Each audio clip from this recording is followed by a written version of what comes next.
For nearly 2 weeks I wore this monitoring backpack. This is state-of-the-art equipment and it's been measuring the pollution I've been breathing in while working in the capital. It's nice and passive, you just have to kind of carry it around, and the sensor will be recording 24 hours a day, and there's also a GPS sensor on there, so we're going to be capturing location data so we can look at air quality and location at the same time. The packs can measure small particles called PM 2.5s and the gas nitrogen dioxide.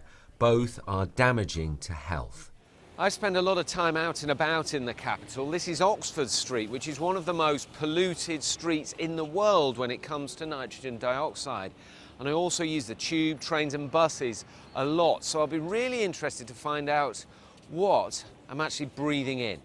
The backpacks are also being used as part of a trial with school children in southeast London to see what they're breathing in.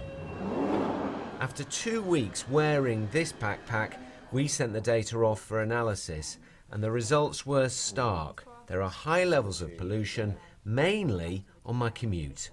That's where we're talking about giving it over the bag and sending you off down Oxford Street, and then we've got these big spikes, so this is where we're talking about getting off and on the tubes. We're walking towards getting back to King's Cross. I mean, bluntly, that looks shocking that there's so many spikes in a normal day for me.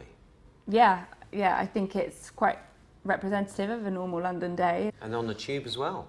On the tube as well, yeah. So many people are using the tube and different public transport links. So that's something that's interesting to see how much that's affecting the pollution levels. Well, it's a lovely, bright, sunny day. I'm on Euston Road, which is one of the most polluted roads in London. The air, it feels fresh and cold, but it'd be interesting to see what the backpack actually picks up. It's probably a mixture of you sort of getting onto the main road and then what we know that these sorts of spikes are really caused by those sorts of transport hubs. Appalling. That's absolutely terrifying when you look at it. Yeah. Some of the pollution the backpack has picked up, experts say contribute to strokes and lung cancer and heart disease.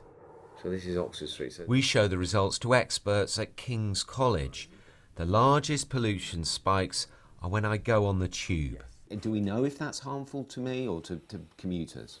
We don't really. Some of it is down to chemical composition, some of it is down to the size of the particles. The particles are somewhat larger than above ground because they're from abrasion, not from combustion, and they're very, very different chemically. So they've got a lot of iron in there and other metals. And as yet, we still don't know whether this is more or less toxic than the kind of dust that you're breathing up above ground. Breathing that in, I mean, it can't be good, can it? It can't be good. It's something entering your body which shouldn't be there, which I think even in a precautionary way we should try and minimise and reduce. Green spaces and quieter roads have better air quality, but travelling usually means pollution. You get off at Tufnell Park and that level drops, so it's promising to see that the time you spent in Hampstead Heath is looking pretty clean. There's another spike here, so that's you getting on the bus. Yeah. We can see the bus journey all the way down back to the office, and then when you get off the bus we can see that there's a spike there, so that might be you walking past against some traffic or back past the back of the bus or something like that. It's so striking that pollution is so high there. Yeah. I mean, it's terrifying, to be honest. Absolutely terrifying, and you can't do anything about it. No. Well, I suppose you could start to maybe wear a face mask or something. I mean, when I saw these results, I was horrified. Should I be horrified? Generally, we don't want to horrify people with these results. What we want to do is make it come alive, so they really understand air pollution and the challenges that we face in London. And there's two reasons for that. One is actually you can see from your different spikes and your different behaviour that there are things that you can do to avoid pollution. So you can take action to try and miss out some of these spikes. But also, very importantly, if you understand, actually, that's where the pollution's coming from, I get it now. I understand this thing that I thought was this strange invisible thing that other people talk about. Now it's very personal, I've breathed it in. I will support policies that act to improve the air quality in London. Many Londoners will know about the capital's poor air quality, but seeing it in black and white certainly makes it hit home. Tom Edwards, BBC London News.